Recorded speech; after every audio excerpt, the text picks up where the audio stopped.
Hi everyone, this is Mr Neel Raithatha, also known as the Wax Whisperer. Thank you for joining me in this latest video.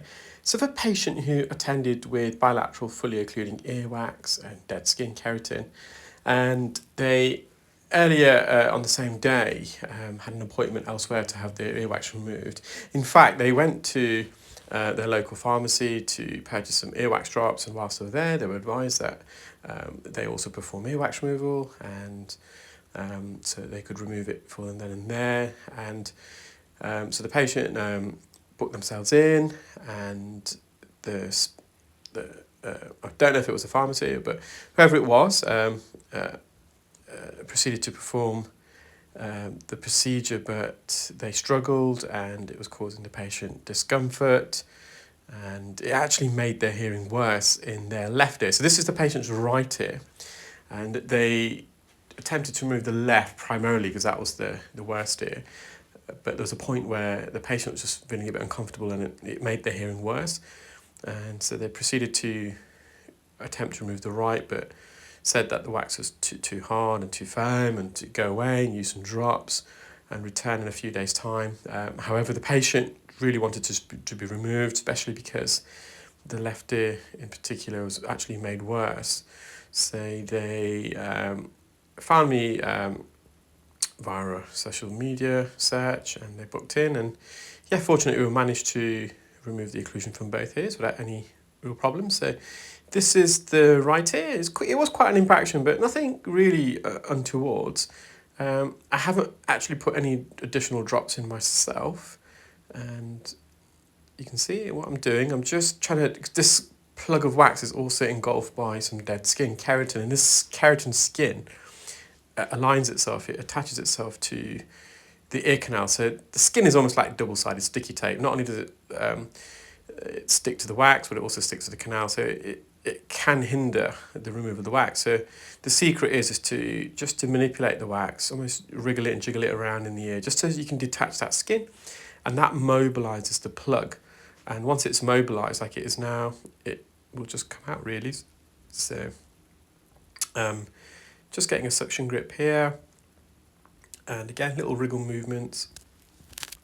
So this plug here extends from the canal all the way to the eardrum. So as we're bringing it out of the ear, we're almost circumnavigating the anatomy of the ear. So the ear is not a straight tube, not a straight cylinder, it's a sigmoid shape, so like an S-bend. See, it's important that when you remove the wax, you kind of go along with the S-bend and the curvature of the ear. That's the patient's eardrum, nice and healthy. Patient was over the moon. You can hear significantly better. I'm just going to mop up just laterally around the ear, just a bit of dead skin there, as you can see. I just want to be careful with that skin at the bottom, because I think I went for it, but it started to clarinet, and I just thought better of trying to remove that. Don't want it to be really uncomfortable for the patient and noisy. So this is their left ear, and you may even see the wax has been impacted. You probably see the circular motion there, the indentation. And I put a post up on my Facebook page the other day, and it was of a really sad and completely avoidable instance where I think it was a 26-year-old gentleman had passed away due to a middle ear infection that had gone untreated for a while. So unfortunately in the UK, initially due to the pandemic, it's almost for a lot of patients, and this is not for every surgery, I must stress that in the UK, but there is a large number of surgeries that are still not seeing patients face to face. And I can kind of partially understand for certain conditions, like reviews, etc. It may not always be necessary to see the patient face to face, but when you've got an earring condition, an ear problem, you can't examine your ear remotely. And this particular individual contacted a GP on 4 occasions, and without being offered offered and later cancelled, I think one of them was, a face-to-face appointment, and they were being prescribed treatment for an outer ear infection, whereas the patient had a middle ear infection. And as such, this middle ear infection was going untreated, and the patient's symptoms were getting worse and more severe, and they're developing loads of other symptoms, and pain, and eventually they contacted the ambulance service, who took the patient into hospital, and unfortunately a couple of days later they passed away, and on the death certificate they put a brain abscess on the brainstem, and it all stemmed from this middle ear infection that went untreated, and it's really a tragedy. And I also had a friend, beginning of the pandemic, who had problems with their ears, and they contacted the GP, who prescribed some, over the phone, prescribed some medication for the outer ear, but this particular medication was what we call ototoxic. And what that essentially means is that if this medication that was prescribed enters the middle ear, and it can make its way into the inner ear and cause a permanent hearing loss. And as soon as the patient used this particular spray, it really caused them severe earache, and the patient's concerned. So we've been friends for a number of years, but we've just been out of touch, and the patient managed to get my details and gave me a call, and obviously saw the patient. I said, you've got to stop using those immediately. And in the end, I referred them to see a local ENT colleague of mine. They needed to have a tympanoplasty performed because they had a perforation of the eardrum, so it was a middle ear infection again. And the ENT wasn't too best pleased that they were prescribed this particular medication. Fortunately, it wouldn't appear that it's had any long-standing damage or trauma. But I think the moral of the story is, and we're seeing it a lot with ear care now in the UK, and we're seeing a lot of non-clinicians, non-healthcare practitioners, or people who may be allied healthcare professionals, but with absolutely no ear experience whatsoever, getting trained to perform earwax removal after a couple of days, theory and practical.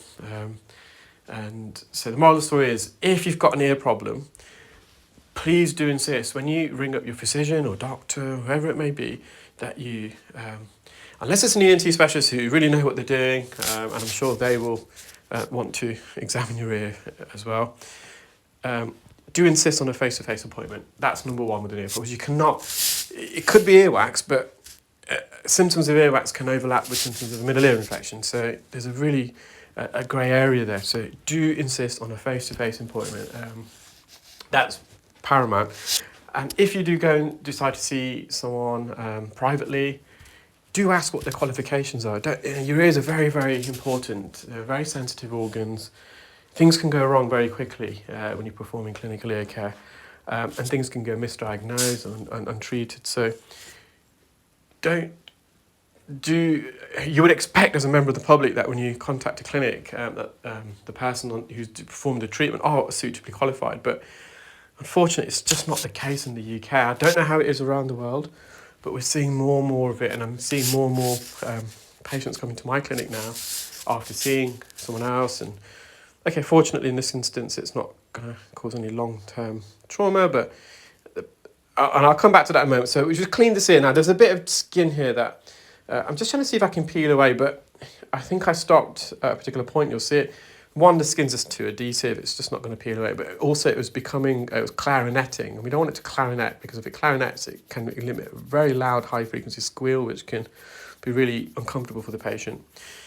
So yeah, we're seeing it a lot in the UK where, like this patient, they're seen by someone who they believe to be an ear care professional.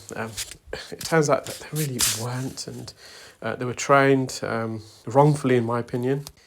And unfortunately, I think it's just going to happen more and more. So obviously, earwax removal is not regulated in the UK per se. It's up to each and every one individual, but if it was my ear or a family member's ear, I would want to ensure that person is suitably qualified. They've got the experience. They come from an audiological or ear-related background in some sense. I hope you enjoyed that video, guys. Do take care, keep well, and I shall upload some more videos in due course. Thank you, bye.